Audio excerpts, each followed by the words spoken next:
Hello everyone! So ayan guys, we are here now at Boracay. So ang amin pong activities for today ay helmet diving. So ayan guys, bago po kayong pumunta doon sa location ng helmet diving, ay kailangan nyo pong sumakay ng boat para po pumunta doon sa location. Kasi doon po yung area na malalim at maraming mga isda, mga corals na makikita ninyo. So, kailangan yung sumakay dito para pumunta po doon sa area na yon. So, let's go guys! Samahan nyo kami! This is our first time na mag-helmet diving. And si nanay nga pala guys ay hindi yan siya kasali sa helmet diving. Sumama lang siya. So, pwede pong sumama kung sino po yung gusto nyong isama dyan sa boat na yan. At pagdating po doon sa location, pwede po silang mag-stay lang doon sa boat na yon. Hindi po sila kasama na magdadive. Kasi si nanay ay hindi niya kaya yung lalim. Kasi as in malalim talaga guys. Kailangan mo talagang malakas ang loob mo para stay ka ng matagal doon sa ilalim ng dagat. At isa pa, daw ng helmet, napakabigat. Kaya yun, hindi niya kaya. Kaya hindi na siya sumama doon sa pag-helmet diving.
Iyo pa, ano?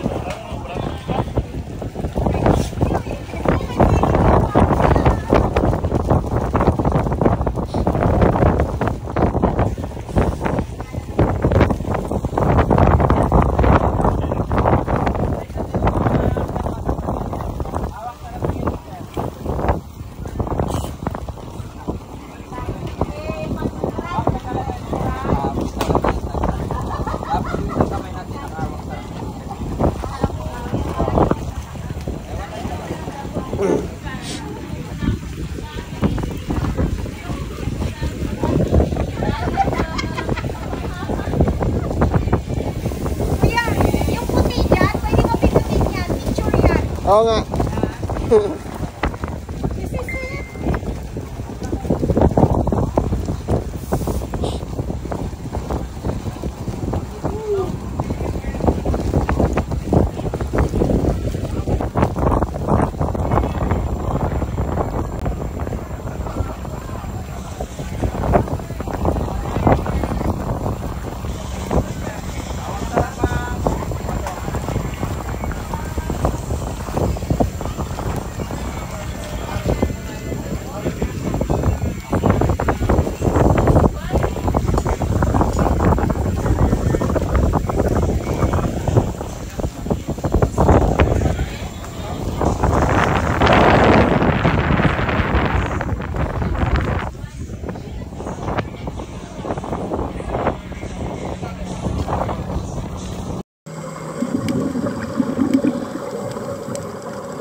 Tanda?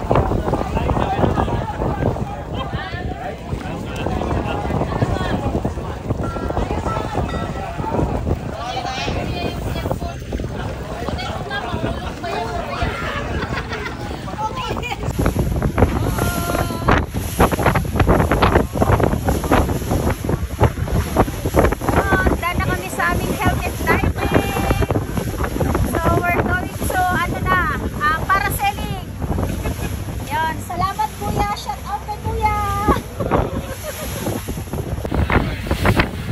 Enjoy man? Ang ako'y kunubara ng barang sa Oh, nana mo na ya permi ya.